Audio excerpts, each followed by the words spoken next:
I'm Janet Nodar. I'm the senior editor for Project and Breakbulk Cargo with the Journal of Commerce and the chair of our annual Breakbulk and Project Cargo event. I'm here today for an important session on the crew change crisis, one that we feel, a crisis that we feel is important to bring attention to. So thank you for joining us. Our speaker today is Dennis Mottola, former global head of logistics with the Bechtel Corporation and now an independent global logistics consultant. Dennis, thanks for joining us today. How does the crew change crisis create risk for the Breakbulk and Project Cargo supply chain? Well, thank you, Janet. Glad to be here as usual with you. The risks are certainly not unique to Project Cargo supply chains. In fact, they're probably amplified in our supply chain due to the nature of Project Cargo. You know, long lead time, one of a kind, expensive, schedule critical items, items that are not easily replaced and that are, create a serious problem for schedule and cost if they're delayed or lost. So if you look at this thing with regard to the risk, there's probably a near-term and a long-term element to the risk. So in the near term, this crisis threatens both personal and business supply chains if there's any sort of a labor disruption for any reason, or with the prospect of a marine accident at sea or within a port.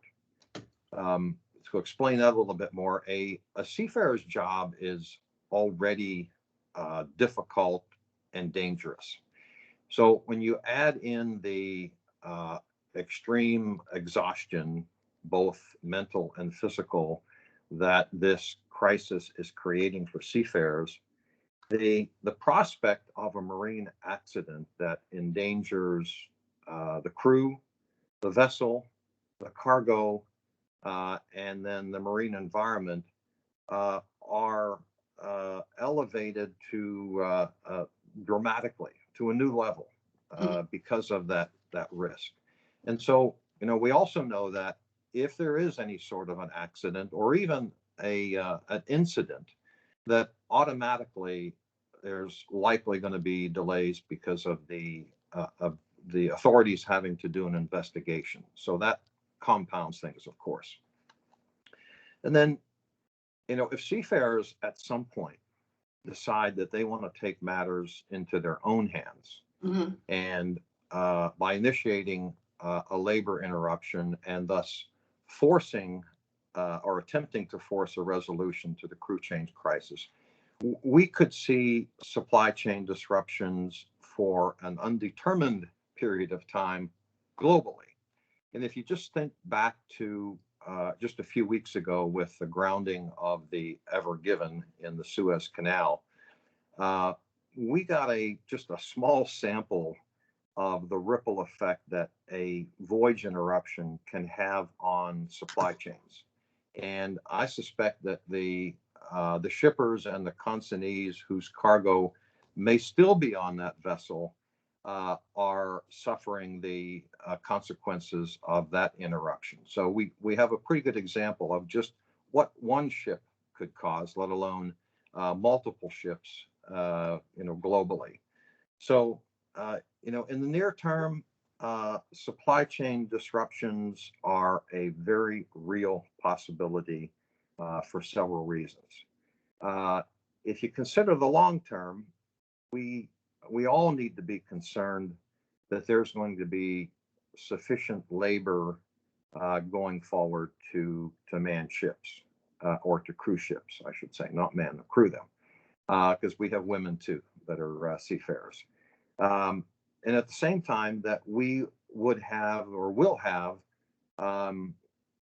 new recruits that want to come into the seafaring industry when you consider the fallout of the crew change crisis. The way I thought about this was, if I was in the seafarer recruiting business, and I was creating a recruiting video, and I was going to be completely straightforward and completely transparent about some of the attractive things of seafaring. I'd have to include some things like this, and there I have a list of about 5 different things, and you can judge whether they are attractive or not. So the video would go something like this. You'll be away from home and your family for up to 11 months per assignment, or longer if your employer decides to arbitrarily extend your contract. You risk being without health care during your assignment for extended period of time should you need it. You may be beaten, robbed, taken hostage, or even killed by pirates. You may not be paid during your assignment, or you might be exploited by your employer to force you to work longer than what your contract requires. The ship that you're on, you and the ship that you're on, may be abandoned at sea by its owners, and you left on board that vessel indefinitely until the owner and whatever authorities are that might be involved in attempting to resolve the abandonment of the ship.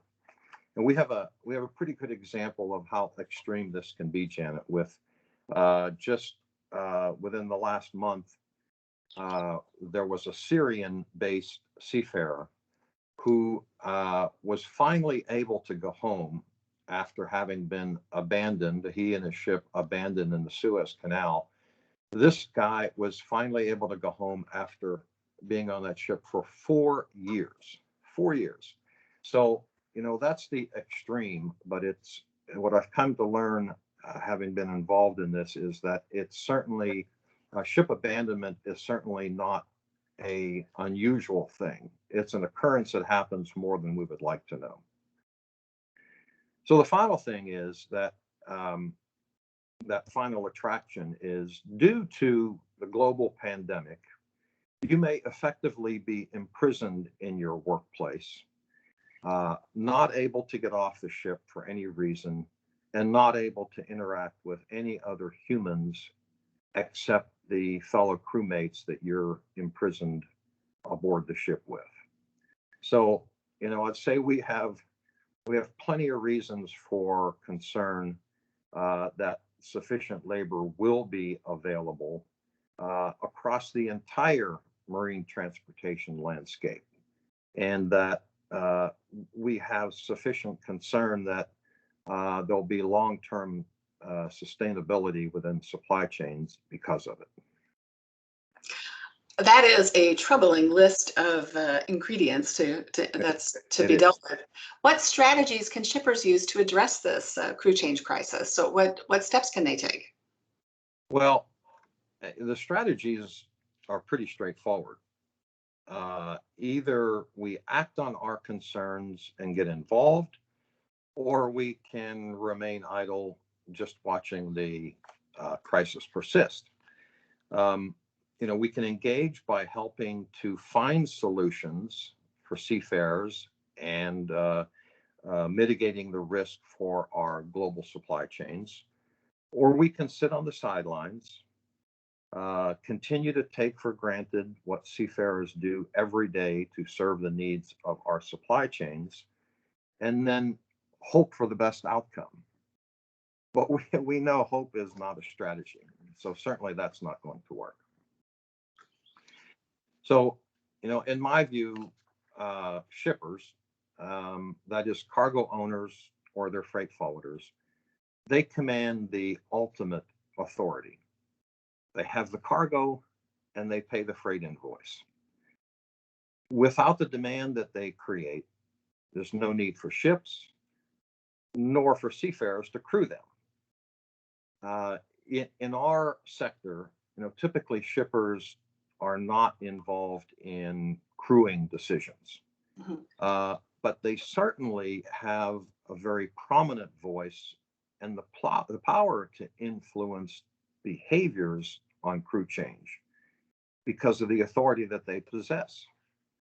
And it would seem expeditious to me, if I were still a shipper, that I would want to engage to reduce the humanitarian injustice that this crisis has created, and also to mitigate, or at least attempt to mitigate whatever risk I could with the supply chain that I was managing. So what I've done is to put together a list of about 5 different actions that I think shippers can reasonably take to engage on this crisis. So I would start with raising awareness of the crisis within the organization, within their organization, whether they are a shipper or a freight forwarder, at the highest level in the organization. And I mean at the very top of the organization. To not do so and to remain reticent is effectively allowing this injustice to continue unabated, which in my mind is just unacceptable. We all need to act in one shape or form.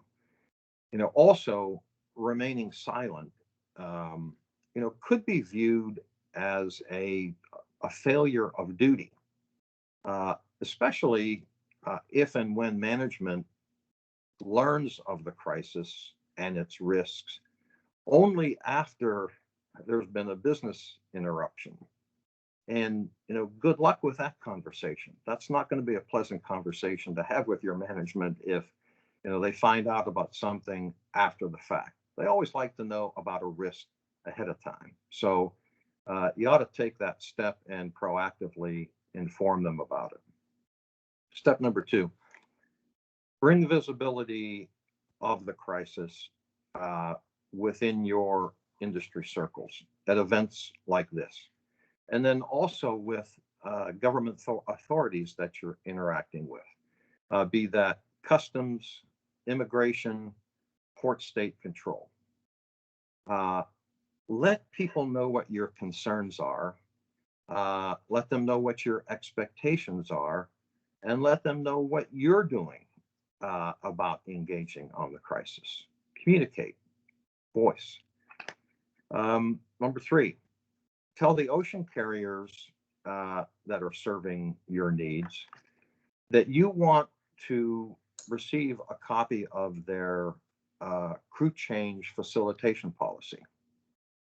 Ask them if they've signed on to the Neptune Declaration, and then make crew change facilitation part of your vetting and carrier selection process. That'll get their attention, trust me. Number 4, insist on knowing for the vessels that your cargo will be moving on, whether there are seafarers on board the vessel that are beyond their contractual or legal limits and are pursuing repatriation.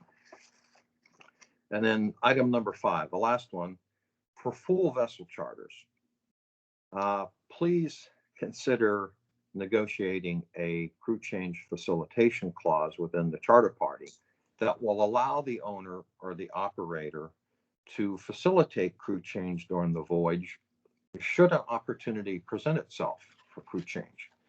And I know that this arrangement has lots of schedule and cost implications, but all I'm asking is that shippers would at least leave the door open for the conversation with their carrier about allowing the carrier to take advantage of opportunities for crew change should they come up. And as a final note, Janet, I want to take a minute to commend those carriers in our sector who have already signed on to the Neptune Declaration. And by doing so, have committed to the 4 recommended actions contained within to help end the crew change crisis.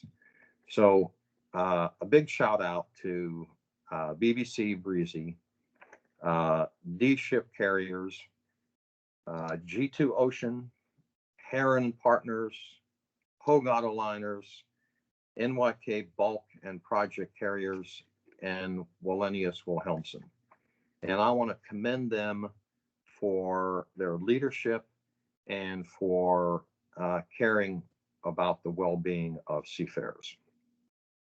So if there's folks on board here that aren't familiar with the Neptune Declaration, all that they need to do is to search on globalmaritimeforum.org, and a link will come up for the Neptune Declaration. You can read through the whole declaration, and there's an ongoing updated list of now more than 800 entities that have signed on to the Neptune Declaration.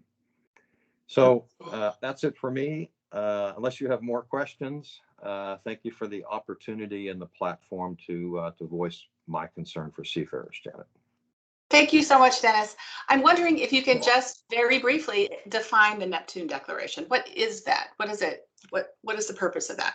Well, it's a commitment by entities that are involved in really all phases of the maritime industry to help address some of the items that continue to be an issue for seafarers to be able to get home, or to get back on the ships once they've been repatriated.